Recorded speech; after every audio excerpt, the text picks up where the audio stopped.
Job chapitre 33.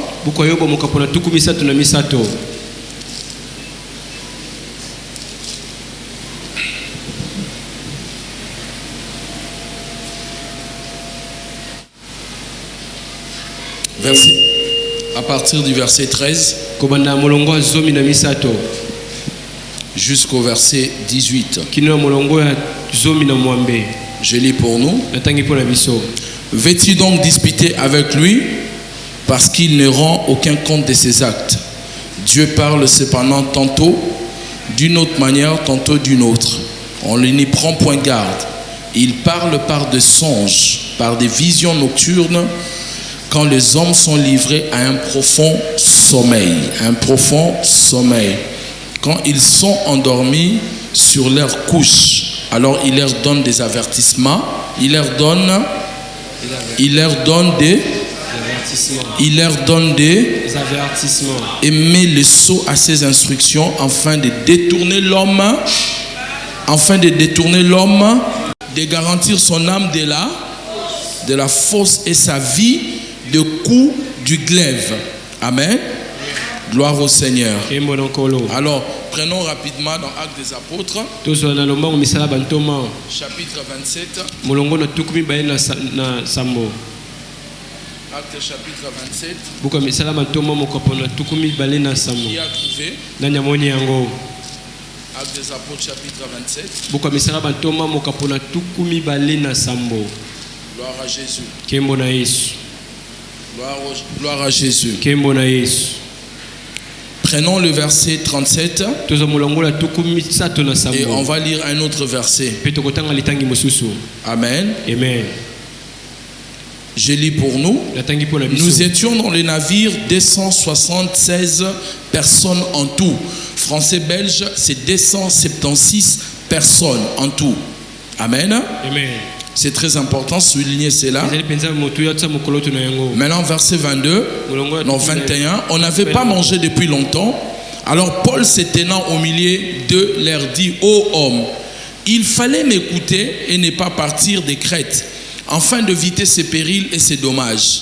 Maintenant, je vous exhorte à prendre courage, car aucun de vous ne périra, et il n'y aura de perte que celle du navire. Un ange de Dieu à qui j'appartiens et que je sers m'est à Paris cette nuit. Quelqu'un dit: m'est à Paris cette nuit. M'est à Paris cette nuit. Et m'a dit: Paul, ne crains point, il faut que tu comparaisses devant César. Et voici, Dieu t'a donné tous ceux qui naviguent avec toi. C'est pourquoi, ô homme, rassurez-vous, car j'ai cette confiance en Dieu qu'il en sera comme il m'a été dit. Mais nous devons échouer sur une île. Amen. Amen. Alors acclamons le Seigneur et reprenons nos places. Gloire à Jésus. Que le nom du Seigneur soit béni et que Dieu bénisse chacun de nous ici. J'ai pris que la grâce de Dieu soit abondante parmi nous. Seigneur, que ton nom soit béni, soit élevé. Merci pour ta grâce infinie. Bénis ces instants. La parole que nous t'apporterons, nous n'apporterons au peuple, nous prions que ça soit une grande bénédiction. Au nom de Jésus-Christ. Tout esprit soit captif à l'obéissance de la parole. Et toute distraction soit chassée de cette maison. Nous prions pour ceux qui sont en route, qu'ils viennent rapidement et que cette maison soit remplie. Au nom de Jésus-Christ.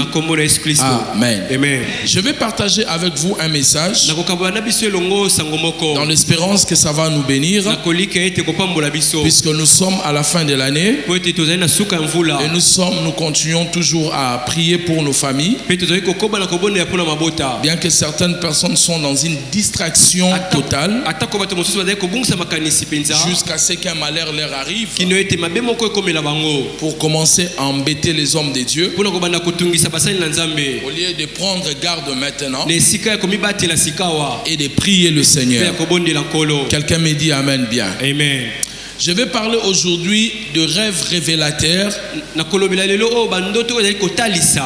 Quelque chose qui se cache dans votre destinée. Le rêve révélateur qui révèle que quelque chose se cache dans votre destinée. Et avant de parler des rêves, je vais d'abord vous montrer l'importance de votre destinée. Tel que vous êtes là, votre vie a une grande importance que vous-même vous ne pouvez peut-être pas vous rendre compte. Regardez seulement si vous n'êtes pas là, qu'est-ce que tes enfants vont devenir? Qu'est-ce que ta femme va devenir? Qu'est-ce que ton mari va devenir? Ta vie est tellement importante et ta vie ne dépend pas seulement de toi-même. Il y a une forme d'interdépendance de la vie. La vie est une interdépendance. Nous sommes liés les uns les autres. L'absence d'une personne peut faire sentir un vide dans le milieu. C'est comme le jeu de puzzle. Si vous enlevez une pièce, vous pouvez mettre toutes les choses en place, mais il y aura un vide et le dessin ne sera pas complet. Il est d'une grande importance de considérer votre vie. Vous n'avez pas une vie d'échange. Vous n'avez qu'une seule vie. Et si vous mourrez, vous n'aurez plus une autre vie. Il est temps que vous vous réveillez et de prendre conscience de votre vie. Je vous assure, mes chers amis, celui qui n'a pas un pneu de secours ne conduit pas sa vie comme tout le monde. Ne conduit pas la voiture comme tout le monde. Il va éviter le trou. Il va éviter des épines.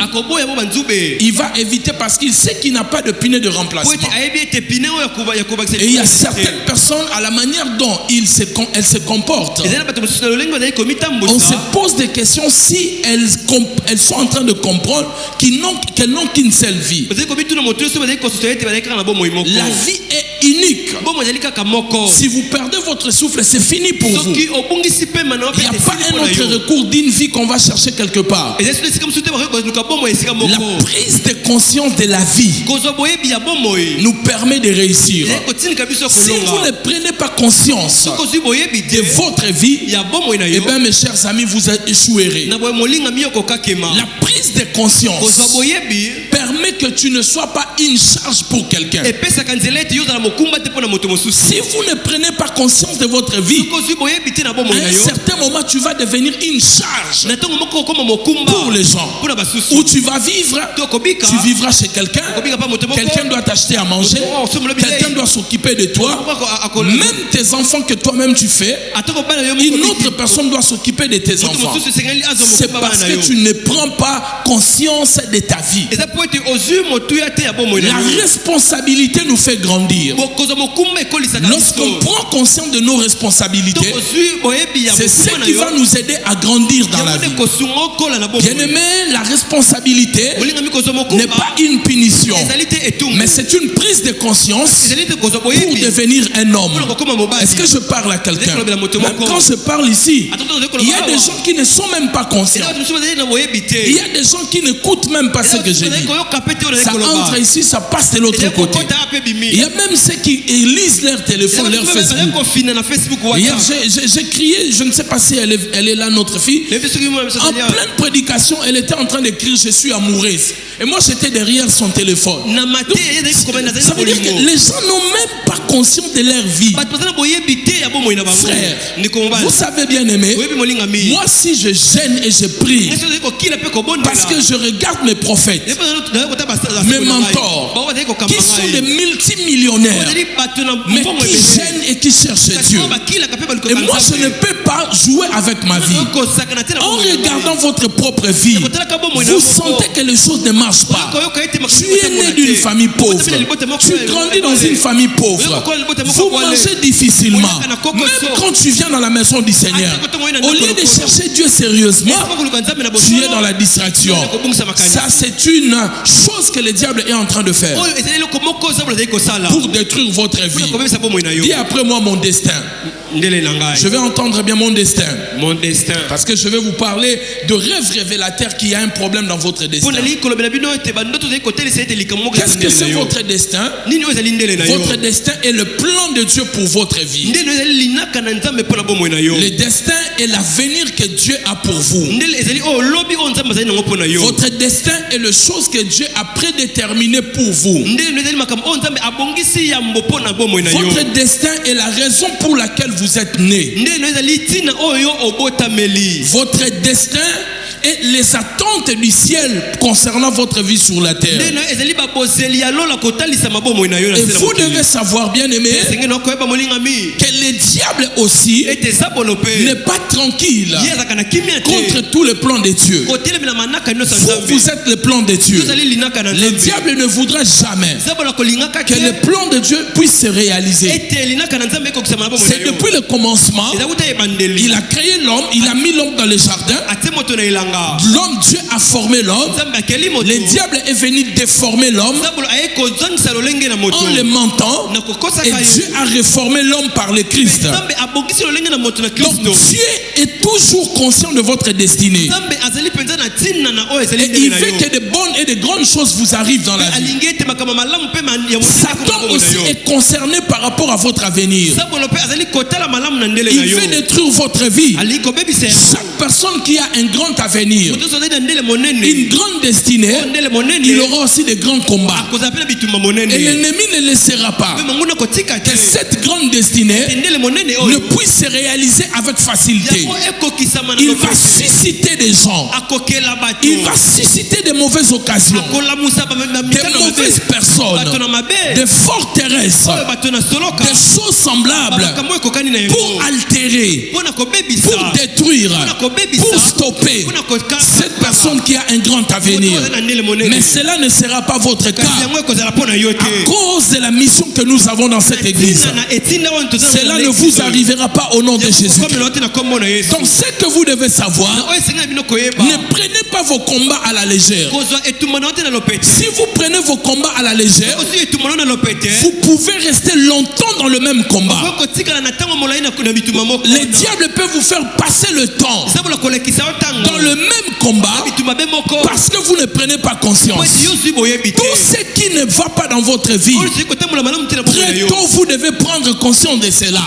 En engageant des prières violentes, en engageant des jeûnes, des sacrifices d'offrande, des prières, jusqu'à ce que vous allez renverser les forteresses qui cherchent à briser votre destinée. Il est tragique, mon ami, de gaspiller votre destinée. Écoutez-moi très bien. Toute personne qui a une grande destinée, un grand destin, je disais tout à l'heure, aura aussi de grands combats. Mais Dieu se sent concerné par l'accomplissement de votre avenir, qu'il cherche les moyens de nous montrer à chaque instant les attaques de l'ennemi contre notre avenir. Et c'est ce que la Bible dit dans Job chapitre 33. Dieu a tellement bien parlé. La Bible dit lorsque nous dormons dans le profond sommeil, c'est là où Dieu parle. Tantôt d'une manière, tantôt d'une autre. Mais très souvent quand Dieu nous parle, c'est lorsque nous sommes dans le profond sommeil. Pourquoi Dieu nous parle lorsque nous sommes dans le profond sommeil? Pour deux raisons. La première raison, lorsque nous sommes éveillés la journée, nous sommes tellement distraits que nous n'écoutons pas Dieu. Nous sommes préoccupés par nos soucis, par nos problèmes. Dieu, quand il nous parle, même à travers les gens, par des conseils, par des situations, d'une manière ou d'une autre, nous ne faisons pas attention. Et Dieu, par son amour, il vient lorsque nous dormons dans le profond sommeil. Il sait qu'il n'y a plus de distractions. En ce moment-là, il commence à nous parler, à nous révéler les choses qui se passent dans notre vie. Parce que le monde spirituel vient avant le monde physique. Tout ce qui va arriver dans le monde physique commence d'abord dans le monde spirituel. que nous dormons, Dieu vient nous montrer les décisions du monde spirituel, ce qui est déjà arrêté dans le monde des esprits, pour que lorsque nous dormons, nous voyons des décisions, des arrêts, des choses qui sont déjà prises dans le monde spirituel. Quand nous les voyons dans les songes, ce sont des avertissements qui vont nous permettre dans le monde physique pour savoir comment prier. Ne prenez pas vos rêves à la légère. Les rêves sont révélateurs. Les rêves sont révélateurs. Les rêves sont révélateurs. Les rêves sont des dévoilements, des choses qui se passent. Ta réalité dans le monde spirituel se révèle dans les rêves. Quelqu'un me dit amen dans cette église. Dis à ton voisin, les rêves est révélateur. Les rêves est révélateur. De ma réalité spirituelle. De ma réalité spirituelle. De ma réalité dans le monde spirituel. De ma réalité dans le monde spirituel. Quelqu'un me dit amen bien. Amen. Deuxième de chose. Pourquoi Dieu nous donne les rêves la nuit? Parce que la nuit, c'est lorsque nous dormons, nous ne savons pas qu'est-ce qui se passe. Dans Matthieu chapitre 13, on nous dit qu'un homme avait planté sa semence. Il a souffert pour travailler son champ. Il a fait son champ. Il a semé. Il attendait la récolte. La Bible dit la nuit. À quel moment? À quel moment? La nuit. Qui était la dimanche? Nous avons parlé de la puissance de la prière de minuit. Qui ont prié à minuit durant 3 jours. Gloire au Seigneur. Alléluia. Amen. La nuit. Il est venu la nuit. Il n'est pas venu le jour. Il est venu la nuit. Pendant que cet homme dormait. C'est en ce moment-là que lui il est venu. Comment tu vas savoir que l'ennemi est venu détruire ton avenir, ta vie, tes enfants, ton mariage, toutes ces choses-là, pendant que toi tu dors? Comment tu vas les savoir? C'est par les rêves que Dieu te montrera. Lorsque lui il est en train de détruire, il est en train d'envoûter, il est en train d'étouffer, alors que toi tu dors, lui il pense que tu dors, mais la nuit Dieu ouvre tes yeux, il commence à te montrer ce qui se passe, et quand toi tu vois cela, tu te moques de lui. Quand tu vas te réveiller, tu connais déjà ses plans, et tu commences à prier pour renverser cela. Quelqu'un me dit amen bien. Un amen plus fort que ça. Pourquoi l'ennemi n'est pas venu le jour? Parce que nos ennemis sont des gens que nous connaissons. C'est pour cela qu'ils viennent la nuit. Lorsque nous dormons, s'ils viennent le jour, on va l'identifier. On va dire, et toi aussi. C'est pour cela quand tu vois dans les songes quelqu'un en train de t'étouffer, et puis tu te dis, papa, et toi aussi. Maman, et toi aussi. Alléluia. C'est pour cela qu'ils viennent la nuit, pour que tu ne le voies pas. S'ils viennent la nuit, des fois ils cachent le visage. Tu vois quelqu'un qui t'étouffe, quand tu veux regarder son visage, il cache le visage. Il ne veut pas que tu le vois. S'il ne veut pas que tu le vois, c'est parce que tu le connais. Je déclare dans le nom de Jésus, dans cette église, tous ceux qui viendront vous combattre, Dieu va les dévoiler. Dieu va montrer leur visage. Vous les verrez. Et dans le combat spirituel, dès que vous voyez le visage de votre adversaire, vous êtes déjà victorieux. Que cette année ne se termine pas. Que le Dieu Tout-Puissant les dévoile, te montre leur visage, et que tu t'engages dans la prière de les renverser, de les détruire, de les frapper sans pitié. Au nom de Jésus. Je l'entends, au nom de Jésus. Alléluia. Amen. Il vient la nuit. Alléluia. Amen. Ne rigolez pas bien. Jésus a dit, l'homme aura pour ennemi quelqu'un de sa propre moto maison. moko andako na ye. Alléluia. Amen. Nos ennemis ne sont pas loin de nous. banguna biso bazaka mosika na biso Comme on dit te. que le fruit ne tombe pas loin de l'arbre. lolenge balobaka ete mbuma ekitaka te mosika na nzete. Nos ennemis ne sont pas loin de nous. banguna na biso bazaka mosika na biso te. Parce que po ete la personne qui peut bien te détruire, moto kokobebisa malamu c'est la personne qui te connaît. ezali moto ayebi yo. C'est la personne qui est proche de ezali toi. moto azali pene na yo. Mais je déclare sur quelqu'un ici, Dieu va éradiquer, Nzambe akobebisa Dieu va kolongola. finir Nzambe akosilisa. avec tous tes ennemis, qu'ils soient proches, qu'ils soient loin, qu'ils se cachent, qu'ils se dévoilent. Dieu va les punir, Dieu va les frapper avec sa main dure, avec son épée puissante. Ils ne vont pas échapper, ils ne vont pas passer cette année. 2020, fini le combat, fini le problème, fini la souffrance. C'est l'année de transfert de richesse. L'année de transfert de richesse. Les richesses dans tous les domaines.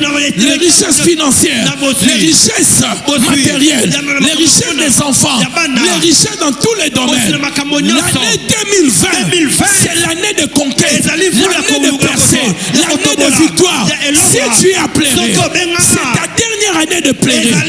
J'interdis à tout membre de cette église de pleurer l'année prochaine. De pleurer l'année prochaine. Je vous interdis de pleurer l'année prochaine. Les dieux de mon appel, les dieux de ma vocation, qu'ils s'élèvent et qu'ils frappent tous ceux qui vous commandent, tous ceux qui vous font pleurer. C'est leur année de plaire.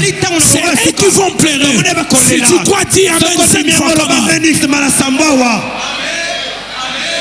Amen. Amen. Alléluia. Amen. Est-ce que je suis en train de parler à quelqu'un? Est-ce que je suis en train d'enseigner? Bien-aimé, le problème, tout dépend de ta foi. Tout dépend de ta foi. Je parlais avec une sœur. Je lui avais dit que tu vas acheter la parcelle. Vous allez acheter, toi et ton mari. Hier, elle m'a montré les photos. Elle va verser l'argent demain. Elle a acheté. Quelqu'un qui est dans le problème, qui a commencé à construire, qui a dit je suis en train de vendre à un prix moins cher. Bien-aimé, l'année 2020, c'est ton année de témoignage, c'est ton année de célébration, c'est ton année de victoire, c'est ton année de bénédiction. Si tu dois dire amen 5 fois, amen, amen, amen, amen, amen. Alléluia. Amen. Est-ce que je parle à quelqu'un? Quelqu'un me dit amen bien. Amen. Un amen plus fort que ça. Amen.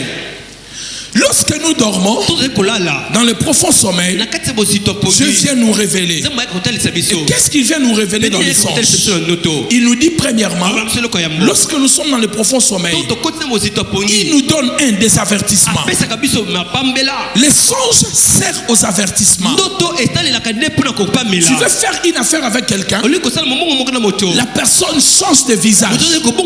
Dans les songes, tu le vois en train de changer le visage. C'est un avertissement. C'est une personne hypocrite. Tu rêves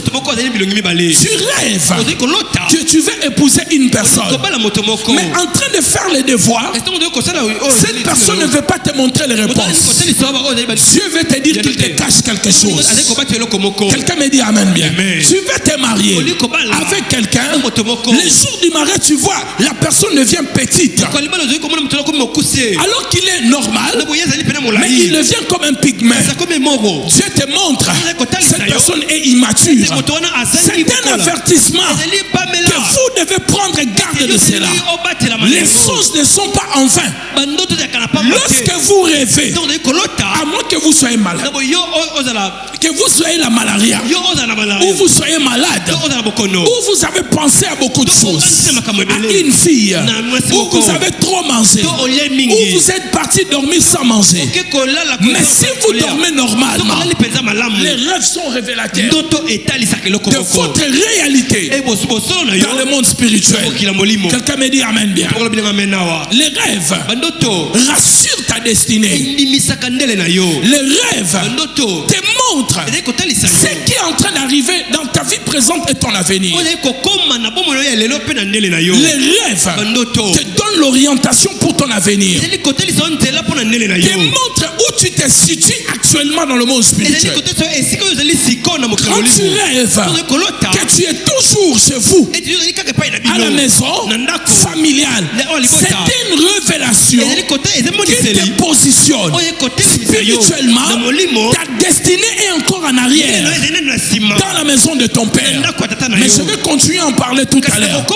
Quelqu'un me dit amen bien. Amen. Alléluia. Amen. L'apôtre Paul est en train de dire, un ange de Dieu, plus de 270 personnes, plus de 270 personnes étaient dans la barque, ne savaient pas ce qui devait leur arriver, ne connaissaient pas leur destinée.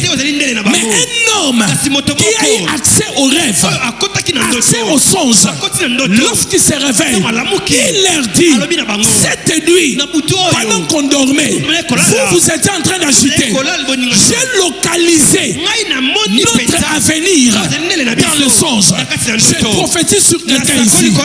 Avant la fin de cette année, Dieu te donnera la révélation. Les rêves révélateurs de ce qui sera 2020. Des choses que tu vas vivre trimestriellement. Chaque 3 mois, les événements qui vont t'arriver. Rien ne t'arrivera en 2020 par hasard. Tu verras les choses bien avant même que ça arrive. Car la Bible dit, Dieu ne fait rien sans pour autant révéler les choses à ses serviteurs. Dieu va te le révéler. Amos chapitre 3, 7. Il va te révéler les choses de ce qui va t'arriver en 2020. Quelqu'un me dit amen bien. Amen. Un amen plus fort que ça. Amen. Si vous oubliez vos rêves, c'est encore là un autre combat de votre destinée. Reinhard Bonnke qui vient de mourir à 79 ans. 79 ans. Reinhard Bonnke était pasteur d'une petite église à Botswana. Botswana ou Lesotho, mais je crois Botswana. Dans un rêve, il a vu la carte d'Afrique qui brûlait le feu.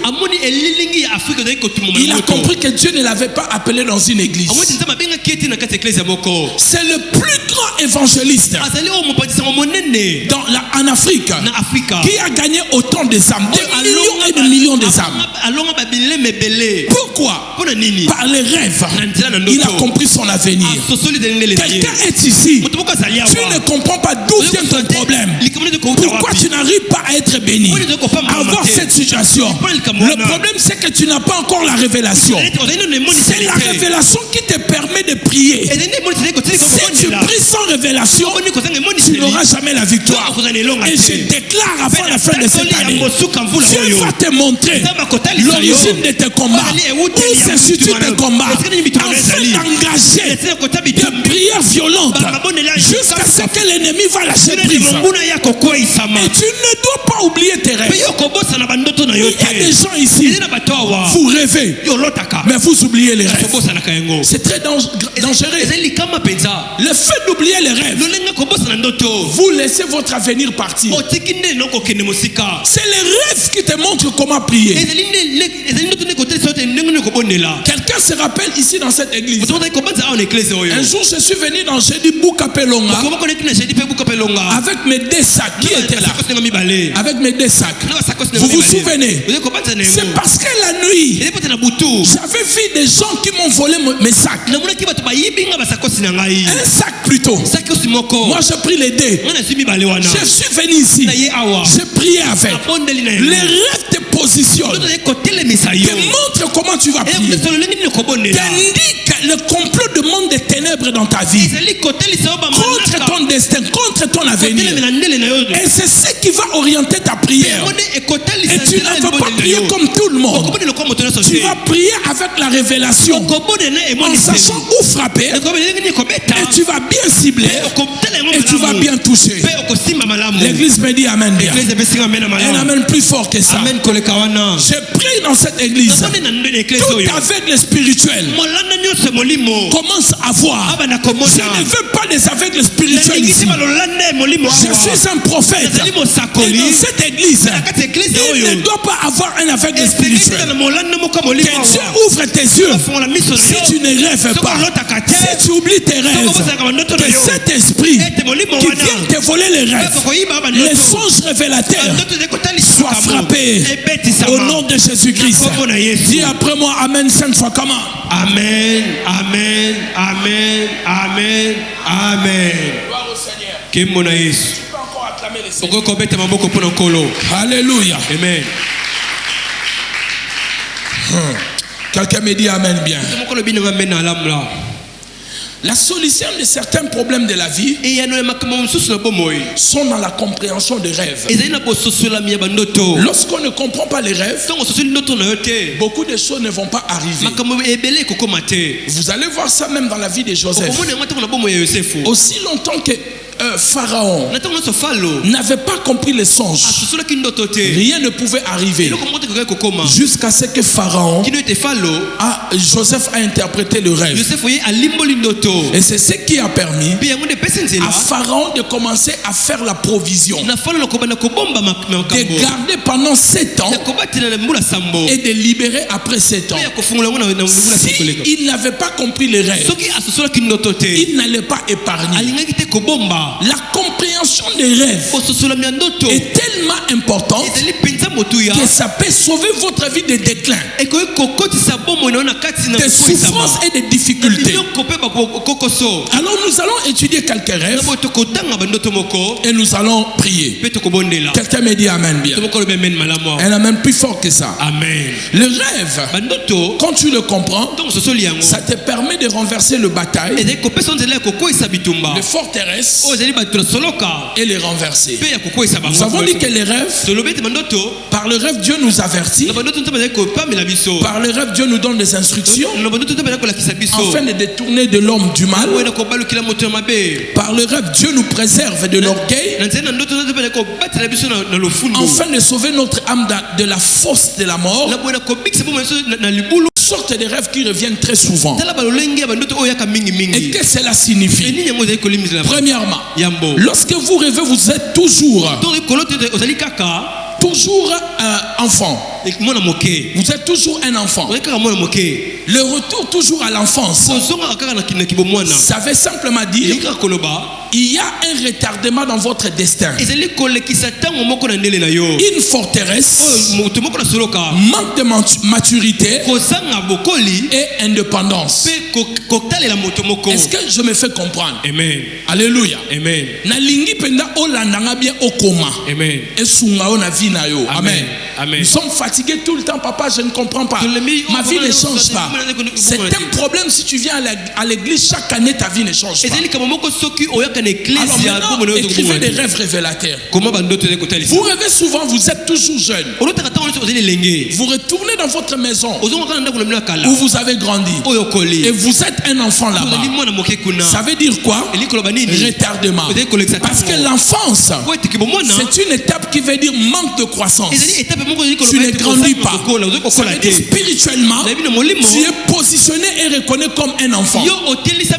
Ton destin, on te situe comme quelqu'un qui est retardé. Et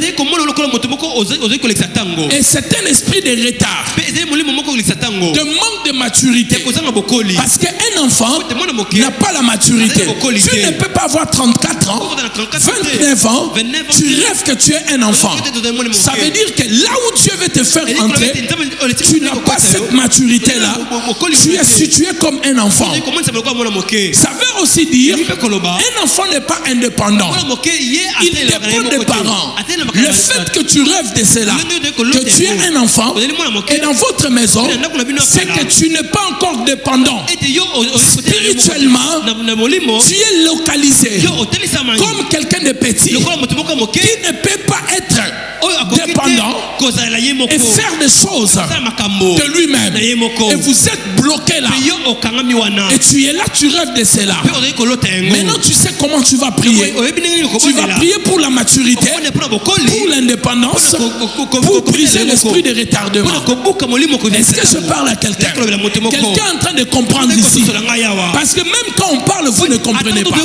Est-ce que tu es en train de comprendre? Ça va te permettre de bien prier et de sortir de tes difficultés. Ça fait mal tant que pasteur de voir les fidèles souffrir, rester dans le même problème. Des fois le problème c'est ça. Quand vous le voyez dans les songes, vous savez comment prier. Deuxièmement, les rêves que nous rêvons souvent, vous rêvez que vous êtes dans votre maison familiale et vous êtes nombreux ici.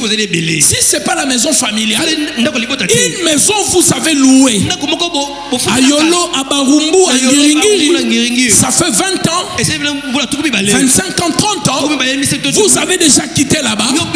Mais toi tu rêves très souvent que tu es encore dans cette maison-là. Qu'est-ce que cela veut dire? Cela veut simplement dire quelque chose de vous est resté dans le passé.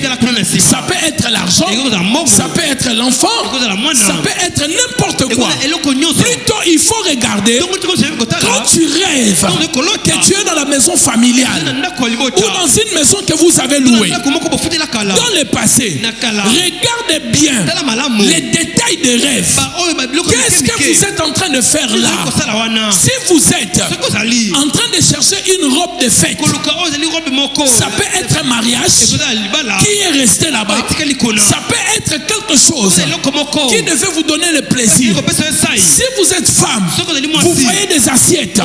Les assiettes symbolisent votre ménage, votre mariage qui est resté là-bas, auquel vous devez prier.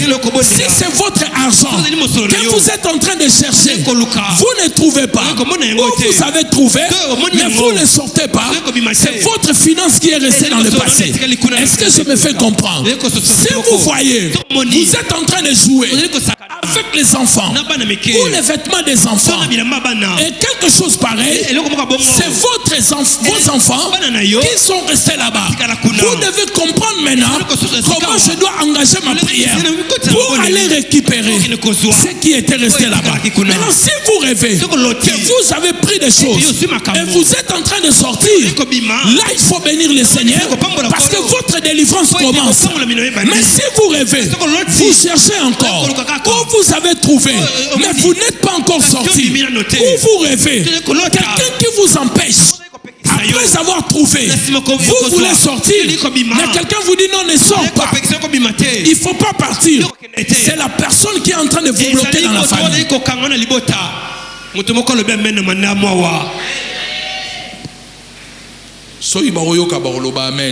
Amen. Alléluia. Amen.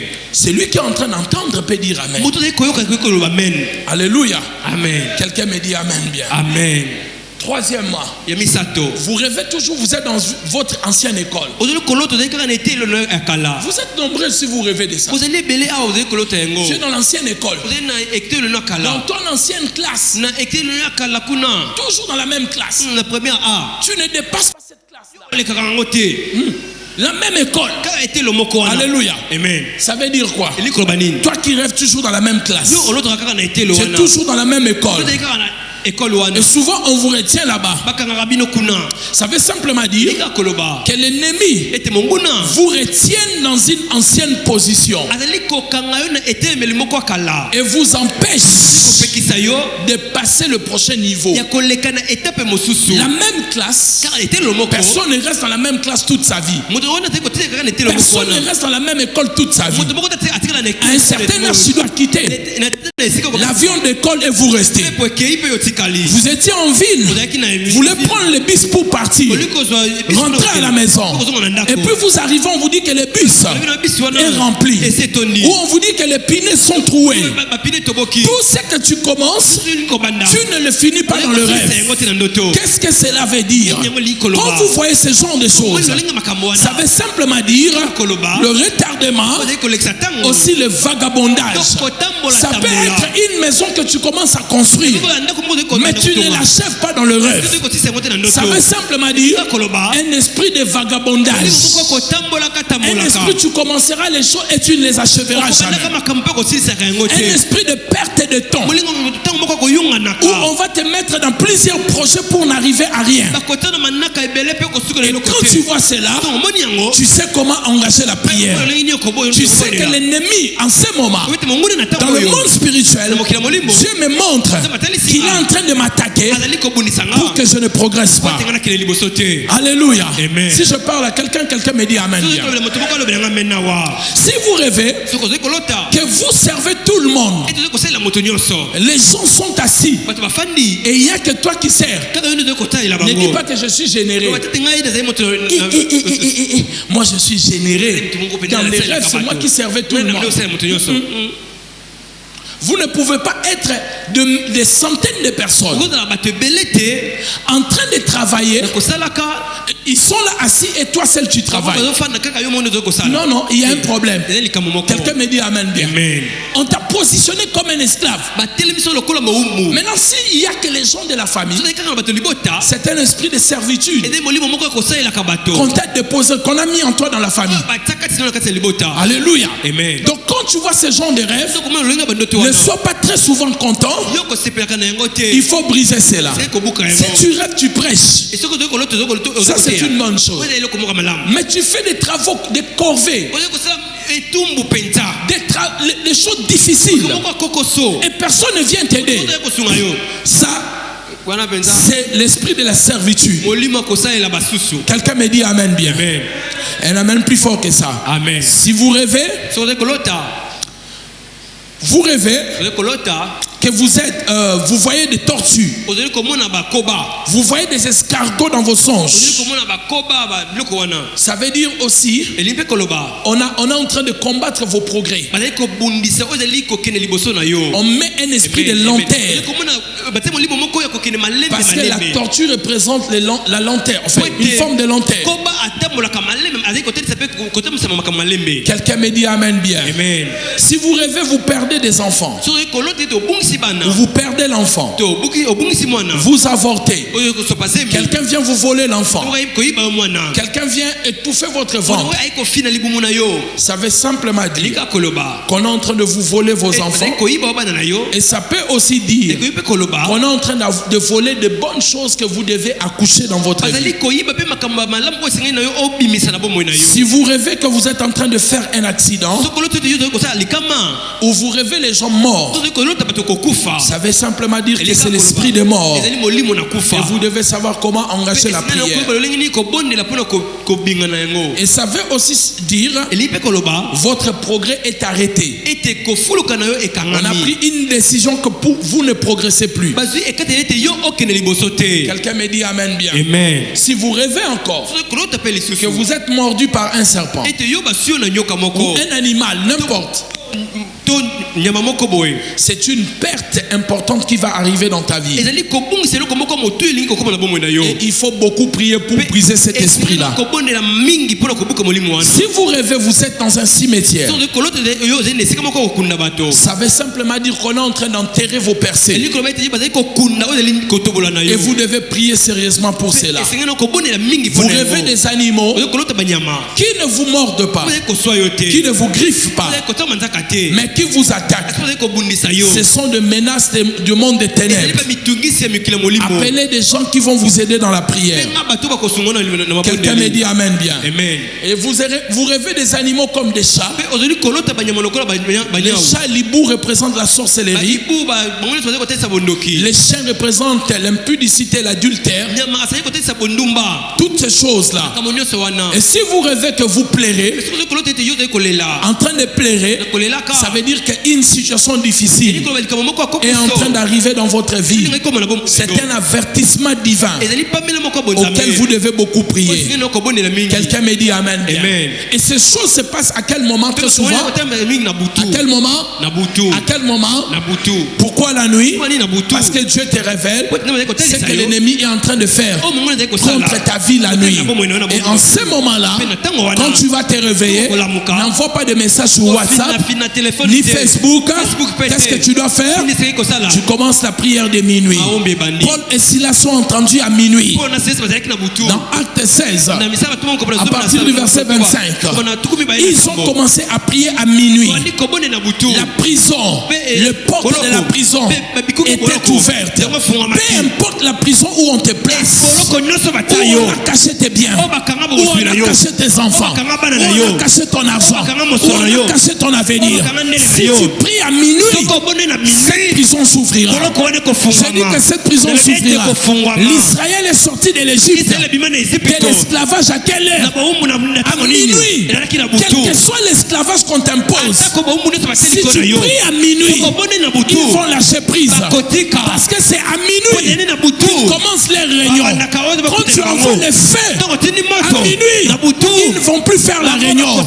Ils vont plus se dire des choses. Et ils vont te laisser partir. Je veux que les gens qui sont ici ne prient pas seulement 3 jours à minuit, mais toute l'année jusqu'à la fin de l'année. Comment continuer à prier jusqu'à minuit pour que l'ennemi lâche prise, afin que 2020 que tu entres avec la percée. L'Israël est sorti à minuit. Et avant que l'Israël sorte, Dieu a frappé leurs ennemis à minuit. Il a frappé de mort tous les enfants de l'Égypte. Tes ennemis seront frappés à minuit pour que toi tu sortes avec les richesses. Comment l'Israël est sorti? Il n'est pas sorti même vide. Il est sorti avec de grandes richesses. Lorsque vous sortez à minuit, vous sortirez avec de grandes richesses. Pierre est sorti en prison. À quelle heure?